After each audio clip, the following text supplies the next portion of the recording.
The Medal of Honor, our nation's highest military honor, given for an act of valor at the risk of life and above and beyond the call of duty. Since its creation, just over 3,500 Medals of Honor have been awarded, starting with the first medals awarded during the Civil War in 1863. Bestowed by the President in the name of Congress on members of the U.S. Armed Forces who distinguished themselves through conspicuous gallantry and bravery at the risk of his or her own life, above and beyond the call of duty while engaged in an action against an enemy of the United States. Ordinary men and women who did something extraordinary, and we have the opportunity to get to know them as individuals. What makes a person sacrifice his life for others, and does that power lie within each of us?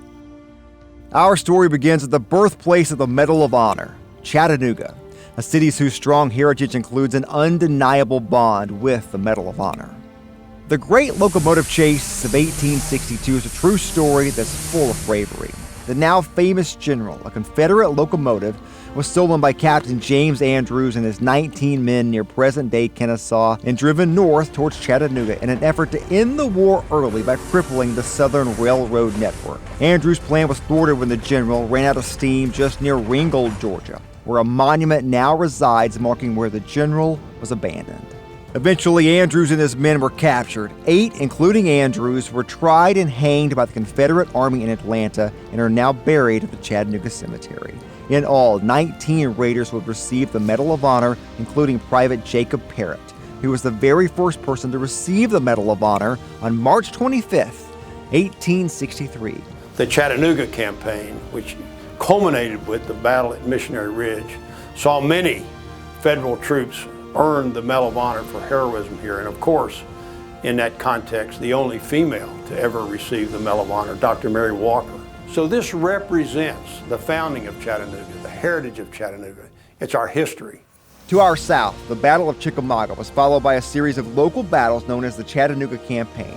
The battles of Orchard Knob, Lookout Mountain, Missionary Ridge, and Rossville Gap. On these hallowed grounds, 33 additional Medals of Honor were awarded in 1863, which is why Chattanooga is known as the birthplace of the Medal of Honor. A devoted group of Chattanoogans have worked tirelessly to secure a home for the Medal of Honor right here in the city where it was born. Welcome to the National Medal of Honor Heritage Center. Inside this building will be a treasure trove of historical artifacts and immersive exhibits created by world-renowned designers that will highlight the courageous acts of heroism demonstrated by Medal of Honor recipients. The opening of the National Medal of Honor Heritage Center will complete a vision that has been in the works for decades. It has really evolved because what we thought of initially, we're all captive of our history, and I thought of it as a static museum with a lot of good-looking artifacts. They were historic, but that vision has matured, and the purpose has evolved to educate and inspire rather than just educate. The mission of the National Medal of Honor Heritage Center has long been to memorialize the valorous actions of the recipients of our nation's highest military award. Dedicated to connecting people with history, the Heritage Center fulfills its mission and provides a 19,000 square foot living classroom featuring life-size exhibits complete with sights and sounds to create a memorable, meaningful experience for all ages. The desire to preserve and share the stories of recipients has been the cornerstone of the Congressional Medal of Honor Society as well. We decided that if we didn't do something, all the oral histories of Medal of Honor recipients would be lost, and lost forever. So we started to record them. And then after a short period of time, we realized that these living histories really did have a lot of power. We had an asset that really could be powerful in education. After recording more than 100 stories of recipients, it was discovered one common thread connected them. They all shared 6 character traits, and those traits have become the foundation of the Medal of Honor Character Development Program. Patriotism, citizenship, courage, integrity, sacrifice, and commitment. Why I am here is because I wear this medal around my neck. It's not mine, doesn't belong to me. I hold it for all those men and women that, when asked, stood. They have stood for something more than themselves. Who will be our future leaders, business owners, teachers, nurses, senators? What can we do as a society to ensure that the future of our country remains free and strong, and our values as a nation defended and preserved? You know, Benjamin Franklin, at the finale of the Constitutional Convention, said, "We have a republic if we can keep it." The republic is only as strong as we have an active and engaged citizenry. And that's a gift from one generation to the next generation. The Character Development Program helps assure that the young people that we're working with not only understand our government, but they are ready to take an active and engaged role in it. That's the most important thing that we're doing in this program. Character education is the renewed vision for the National Medal of Honor Heritage Center.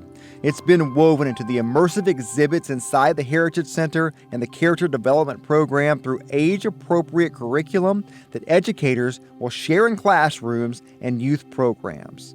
Stories are brought to life and heroes become real people, people that students can relate to. And if students can relate, they have the opportunity to learn. We're so fortunate as Americans to live in a country where that we were built on certain principles and values that we all share and established that were important to us. Our forefathers did, and I think sometimes that can be forgotten. And I think being able to teach children how to really be a great citizen, how to be a great citizen of these United States of America, and really those traits, and the unique way in which the Medal of Honor, in particular at the high school level, teaches it, and the exposure with the curriculum that's been uniquely developed here through the vignettes, through the stories that have actually taken place. When the National Medal of Honor Heritage Center began teaching character education in 2017, the response was overwhelming. You know, I think one of the most profound things that we have been able to do with the Character Development Program is to go out into the community, not in formal classrooms, but to meet the children where they are. James Scott was able to see that need and to be able to put a curriculum together that would work whether we were at Shepherd Center or we were at East Lake or we might be in a center in Nashville at some point in the future. And being able to pair together examples of Medal of Honor recipients with civilians who have also garnered a place in our nation's history. It was during this time that James Scott, an educator himself, created Character Club. Aimed at a younger audience, children between 7 and 10 years of age, Character Club was introduced in 2018 with an emphasis on reaching at-risk, underserved youth within Chattanooga's youth and family development centers. He was later recognized by the Congressional Medal of Honor Foundation for his contributions.